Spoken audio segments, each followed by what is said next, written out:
Hi there, Azra. My name is Ellen, and I'll be correcting this essay for you today. Let's take a look at what you have written. The topic is if ex-prisoners are the best people to talk to teenagers about committing a crime. Let's see what you wrote. Prisons are mostly designed in such a way that they serve as a rehabilitation institute for its inmates, for their inmates, prisons.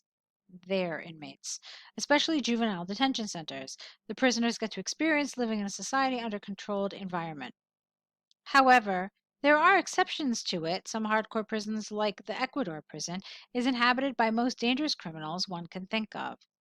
It houses gang members from notorious mobs which try to convince other prisoners to join their gang.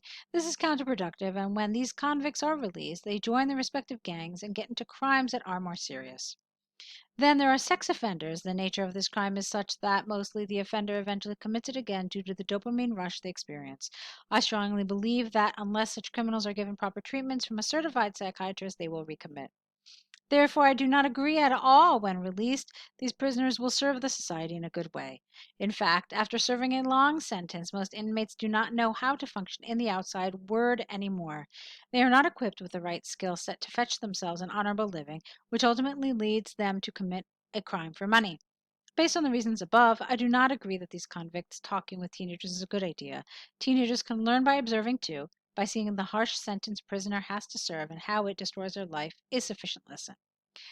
Okay, so I don't always read essays like that, but I found that the way you wrote this really kind of lended itself to me just kind of reading it through to get an idea of your writing. And now I can actually go through it again, talking to you about it specifically, um, about its strengths and about its weaknesses. First of all, for me, your writing has a wonderful strength in that it was very, very easy to read. So a lot of the language you wrote was really natural. It flowed really nicely, and it was easy to read. Believe me, this is not an easy feat, and so that's a great starting point. Okay. Um, you had a lot of really, really nice advanced vocabulary. Um, it was what I would call precise vocabulary. Okay, so that was great. Now let's get to some of the areas that need some work. This is if this were an actual exam, unfortunately, this would not get a very good score. And the reason for that is that this is missing the structure that an IELTS essay needs to have. So, one of the things that I really want to encourage you to do is to look online and find the IELTS band descriptors. They're available. It's not exactly the version that examiners have. The ones that examiners have I think maybe like 1 or 2 bullets extra for each of the criteria. But by reading the public version of the band descriptors, you can get an idea of what examiners are looking at, okay? So that's the first thing I want you to do. It's important to know, because you didn't tell us in your email what score you need, but it's important to know what examiners expect from you in order to give you a particular score, okay? So, like I said, when I talk about precise vocabulary and language that really felt natural, this puts you in a very good position as far as lexical resource and grammatical range and accuracy are concerned. However, as far as task achievement and coherence and cohesion are concerned, this essay has a couple of weak spots. So, as I mentioned already, the structure is not an IELTS structure. What happens in an IELTS essay is usually, at least here at IELTSpodcast.com, we recommend a 4-paragraph structure, okay, where you've got an introduction, you've got a conclusion, and then you have 2 paragraphs that discuss the issue in the task, okay? Now, what should a good introduction include? Well, it should basically rephrase the task. It should rephrase the prompt that has been given to you. Okay? And then you need to answer whatever this command is, whatever this question or command is. Every prompt has a question or a command where they tell you what they want you to do, you need to address that in your introduction. Okay, so if I were going to start this essay, let me see if I can just kind of throw something out of thin air, a nice little introduction for this. Let's see. With many former prison inmates released into society, there has been considerable debate regarding whether they are appropriate, the most appropriate people to speak to youngsters about their experiences. In my opinion, I believe while they are certainly um, interesting resources to use in order to deter young people from committing crime, I do not believe that, in fact, they are the best resources.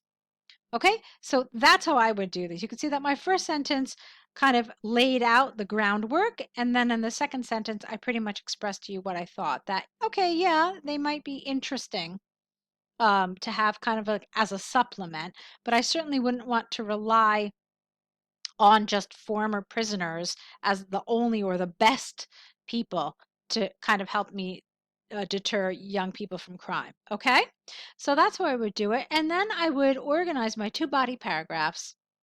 Um, one paragraph to support why I do think they are, in fact, a great resource. And then I would probably, based on what I said in my introduction, I'd probably say what I think would be better than prisoners. All right. And then I would probably do some kind of comparison. Okay. Then in my conclusion, I would do more or less what you did. So, based on the reasons above, I do not agree that these convicts talking with teenagers is a good idea. All right. So, that's kind of how the structure of an essay goes. One of the things that you did in this essay is you had some problems with grammar. There were a lot of run-on sentences. I want to see if I can find some without actually having to read the entire. Maybe I will actually. Maybe I'll just read the whole thing again, and this time we'll go through grammar. But I did want you to understand a little bit about the structure. Okay. Um, this was fine in terms of grammar. Let's go to here. However, there are exceptions to this. Full stop. Some hardcore prisons, like the Ecuador prison, is inhabited by the most dangerous criminals one can think of. It houses gang members from notorious mobs which try to convince other prisoners to join their gang. Full stop. This is counterproductive, and when these convicts are released, they join their respective gangs to get into crimes that are more serious. All right, that's fine. So you had a couple of places where we needed to put a full stop. Let's see. Then there are sex offenders. Full stop. The nature of this crime is such that most often the offender eventually commits the crime again due to the dopamine rush they experience. I strongly believe that unless such criminals are given proper treatment from a certified psychiatrist, they will recommit. Okay, so you can see that you had some run-on sentences. That's what I wanted to show you. But like I said, you had some really great vocabulary. You can also see that what you're talking about here, it's not answering the question. You're telling us what happens to prisoners, but you're not telling us, so far why would they would be the best people or why they would not be the best people to talk to young people. So an examiner looking at this would say, gee, this is kind of off topic. It's on topic, but it's not. I mean, it's not on topic. It's a little just going off into on a tangent, essentially. All right. So what I really want to suggest to you, Azra, since you've never taken the exam before, is I really want to recommend that you work with us. There will be a link in the email that you'll get from us, kind of advising you different ways that you can work with us. I think that if you take the online course, it's going to be a great resource for you, because I know you haven't taken the exam before, and I think that getting the structure and getting all the information you need in order to prepare yourself and really kind of understand that it's It's a language exam, yes, but it is an exam that requires you to have certain test taking skills. And I really want you to acquire these, okay? Like I said, I think it's going to really be a great resource for you. So hopefully we can work together. I really look forward to it. Let me know if you have any questions about this feedback, and I want to wish you lots of luck.